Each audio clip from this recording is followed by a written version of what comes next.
Hermann Hesse, born July 2, 1877, Call. Germany, died August 9, 1962, Montagnola. Switzerland, was a German novelist and Tower who was awarded the Nobel Prize for Literature in 1946. The main theme of his work is the individual's efforts to break out of the established modes of civilization so as to find an essential spirit and identity. I was a good learner, good at Latin though, only fair at Greek, but I was not a very manageable boy, and it was only with difficulty that I fitted into the framework of a pietous education that aimed at subduing and breaking the individual personality. Hesse, who aspired to be a poet, was apprenticed in a coal tower clock factory and later in a Tübingen bookstore.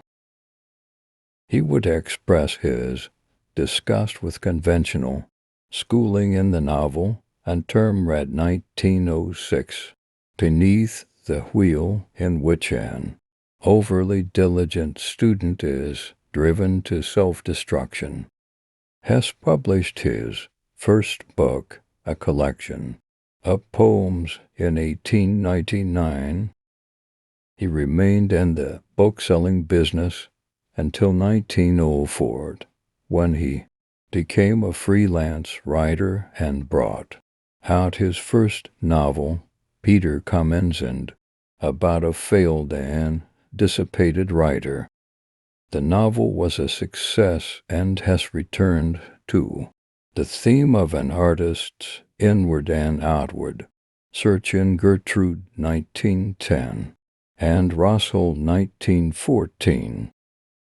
A visit to India in these years was later reflected in Siddhartha 1922, a poetic novel set in India at the time of the Buddha, about the search for enlightenment.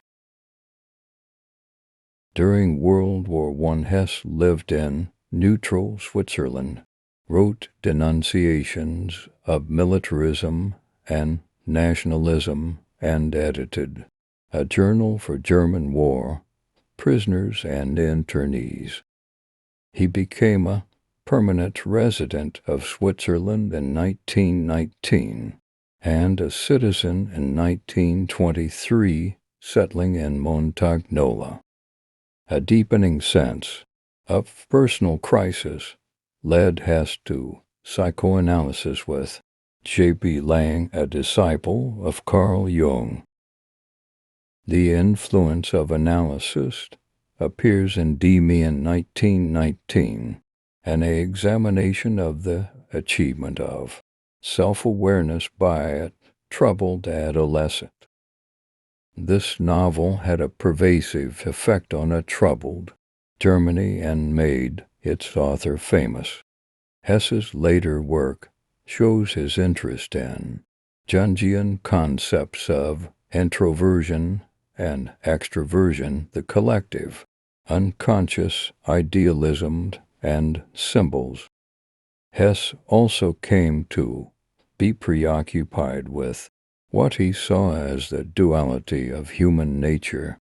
Der Steppenwolf 1927, Steppenwolf describes the conflict between bourgeois acceptance and spiritual self-realization in a middle-aged man. In Narcissus and Goldmund, 1930, Narcissus and Goldmund, an intellectual ascetic who is content with established religious faith, is contrasted with an artistic sensualist pursuing his own form of salvation. Hesse's last and longest novel, Das Glasperlenspiel, 1943, English titles The Glass Bead Game and Magister Ludi is set in the 23rd century.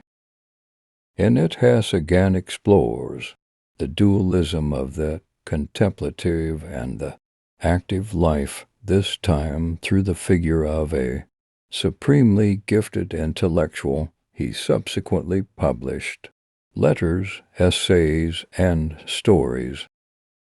After World War II, Hesse's popularity among German readers soared, though it had crashed by the 1950s. His appeal for self-realization and his celebration of Eastern mysticism transformed him into something of a cult figure to young people in the English-speaking world in the 1960s and 70s. And this vein of his work ensured an international audience for his work afterward. During the course of World War II, Hesse was to relive the nightmare of World War I once again. He became the subject of German ostracism because of his anti-nationalistic views. Following the war, however, his writings again became popular in Germany and have remained so until relatively recent times.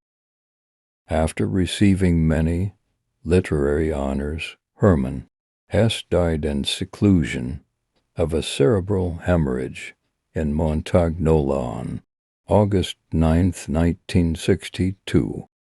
Hesse's works have long enjoyed popularity outside of Germany, especially in Southern Europe and Latin America.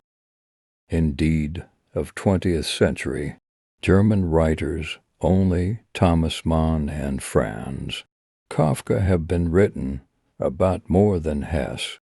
However, Hesse remained almost virtually unknown in the United States until the 1960s. Only a handful of his works had been translated into English, and some of those has been very poor translations.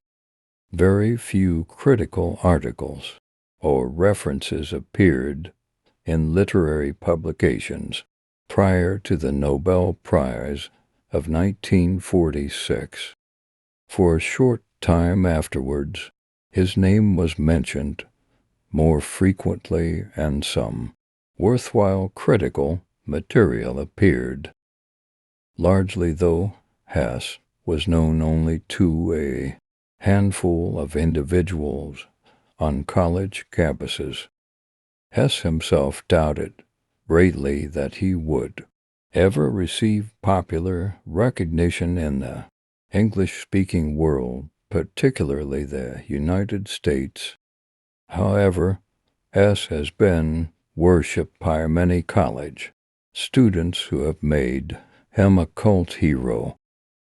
Siddhartha and Demian, particularly, can be found in the curricula of some of the more progressive high schools. Ironically, Siddhartha is, among other things, one of the greatest criticisms of formal education that one could read, which is one aspect that makes it so appealing to today's readers.